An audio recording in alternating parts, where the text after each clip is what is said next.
Morning all. It is, we made a mistake. It's our last day here in Goa. We should have booked for minimum 4 weeks. I completely underestimated how much interesting stuff will be here.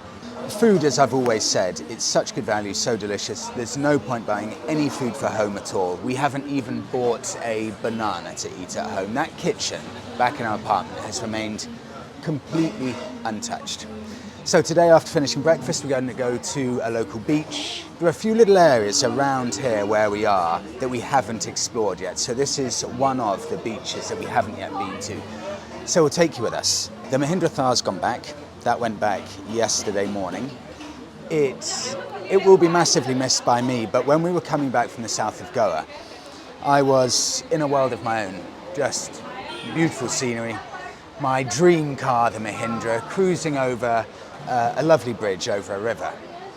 Not a care in the world. And as I was coming down to the bottom of the bridge, a policeman was waving me down. So I pulled over, had no idea what was going on, and he said, "Do you know how fast you were going?" And I said, "I'm so sorry, I have no idea at all." And he said, "Okay, do you know at least what the speed limit was?" And I said, I'm so sorry, I have absolutely no idea even what the speed limit is. And he told me that I was doing 66 kilometers an hour in a 50 zone, so he had to find me. He was extremely friendly, very, very respectful and courteous. And he said, "Look, we're so kind of courteous that we even give you an extra 10 kilometers an hour over, but you've gone so much further over that we have to fine you." So he started finding me, getting out all of the paperwork and stuff like that. And he said, "You're not going anywhere after this, are you? Because this may affect your international license." And I told him I was off to Sri Lanka after, and I hoped to be driving and riding there. And he said, "Well, look, we'll see what we can do." So I don't know if they managed to leave my international license alone, but I got fined and I carried on my way. But our experience with Indian police has been just exemplary. They are the nicest people, very friendly, very courteous, and Bali, they're all just trying to take bribes. Police in Bali are the most crooked police I've ever come across, and the Indian police are completely different.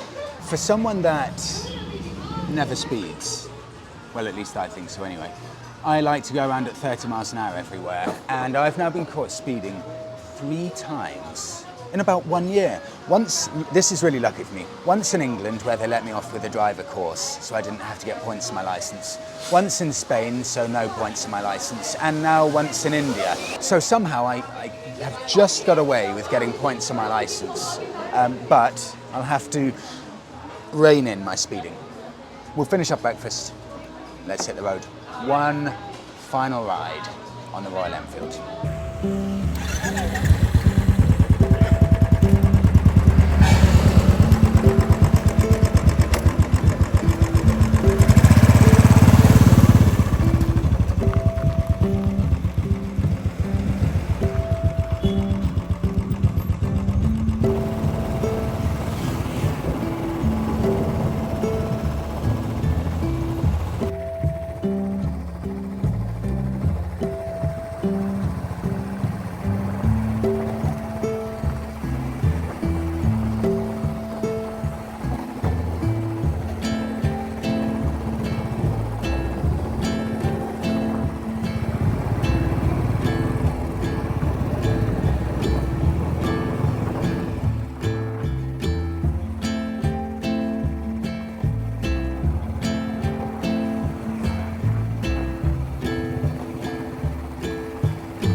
Been told by my mum many times before we came here, don't go near the dogs, don't look at the dogs. India is full of stray and kind of semi-stray dogs. Apparently rabies is, I think, apologies if I'm wrong, rampant in some areas. So mustn't even get eye contact with them. The funny thing about Goa, we're trying to find this beach which is right there, and I think we may have to double back and get to a side road to actually be able to get to it. But Goa has the feeling of somewhere that was really or quite touristy about 30 years ago, and then suddenly the tourism stopped or subsided. It doesn't have a feeling of a place up and coming for tourism. It's got a feeling of somewhere that has slightly died out from a tourism point of view, because we're on a fairly, what would be, busy strip here.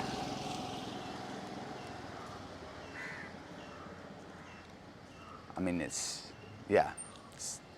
a dog, puppies, crows, cows, and so much rubbish. But anyway, this looks fairly quiet, even though it feels like the type of place that should be busy.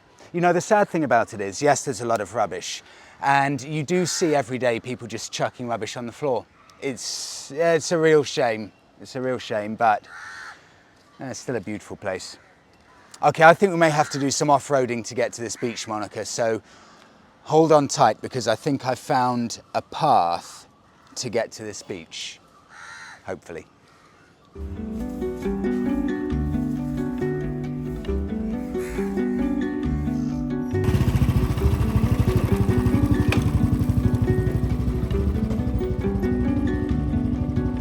Okay, I've got a feeling here, Monika. If you're okay for some very soft off-roading, look at this in the distance. Monika looks angry and worried, but bear with me. All of the locals seem to be going up here on this dirt track, just meandering round to the right-hand side of that hill. I've got a feeling the best view from this beach is by doing some soft off-roading and following. Look at where that goes, following it all the way up there. Even that policeman's going there.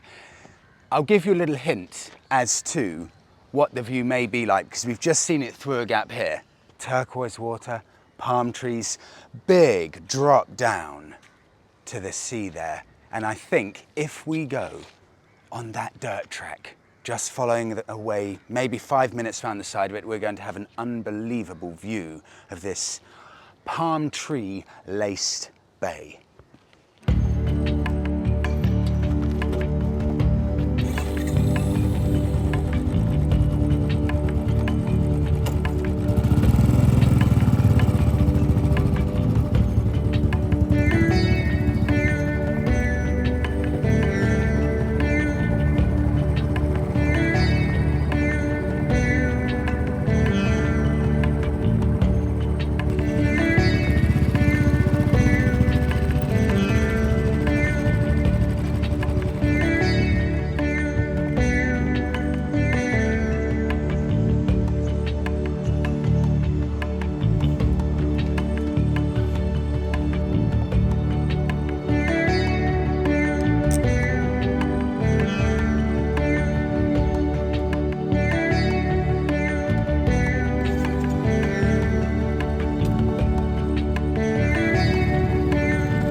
Chickened out. I'll blame it on the slick tires, but I don't think I can make it up there. So I veered off to the right. Monika, I found it. The viewpoint. I was right. Hop on. I'll show you.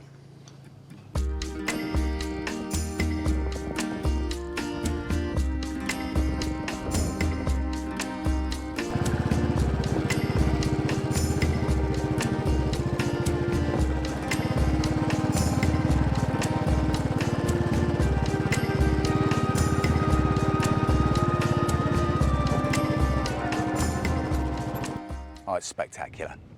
Totally worth it. Well, 400 meters off-roading for this largely unspoilt coastal view. I think, if I'm right, our apartment is somewhere down there, maybe 5, 6, maybe even 8 kilometers away. This is the magic about Goa. If you compare it to other theoretically tourist areas, tourist locations around the world, huge chunks of it are unspoilt. You get beautiful, beautiful areas of really untouched coastline. Lovely, just trees dipping all the way down to the beachfront. It's a stunning spot. There's a path here as well. And I think that may take me round to the other side. Okay, let's see how far I can get around this side. It's a little bit hairy, but I think if I can just make it about 100 meters around this bit, I'm going to see the bay that we've been aiming for. Look at that view, spectacular. I've got to try and get across this rocky bit here.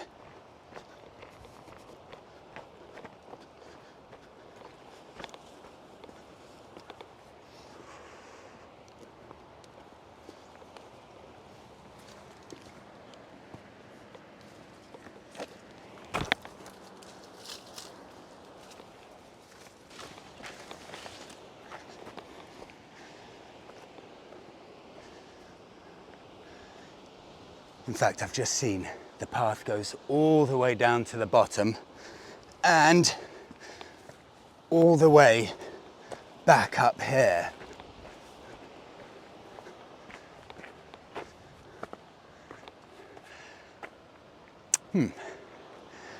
To a dead end.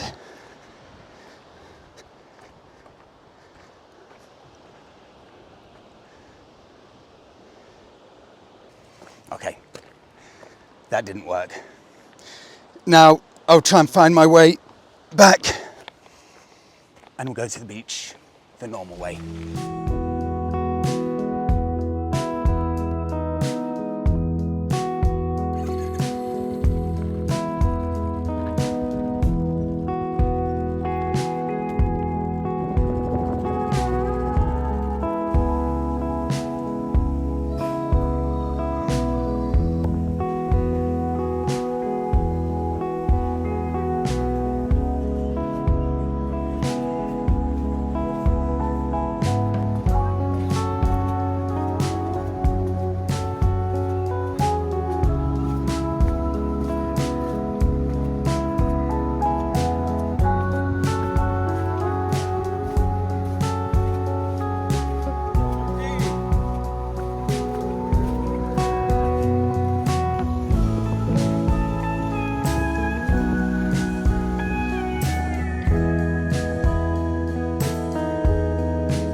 Oh, I've loved India. Really, really loved it. I had a real mix of people telling me that India is the most special place in the world and I will love it. And equal parts people saying, get ready for India, it's not for beginners. And bear in mind that we spent 90% of our time here in Goa, but it is ridiculously easy living here. It's everything that goes with India that makes it so special. First of all, from an ease point of view, it's much, much easier to get to India from Europe than it is to get to Thailand, Indonesia, places like that. Then a huge chunk of the population speak English at such a good level it's better than a lot of us Brits. And it's the authenticity of the place, coupled with the value. Vehicles, £6.50 a day for a Royal Enfield. £6.50. £24 for a Mahindra Thar. Accommodation, £30 to £40 a day for excellent, excellent accommodation. And food, £2.50 for a meal.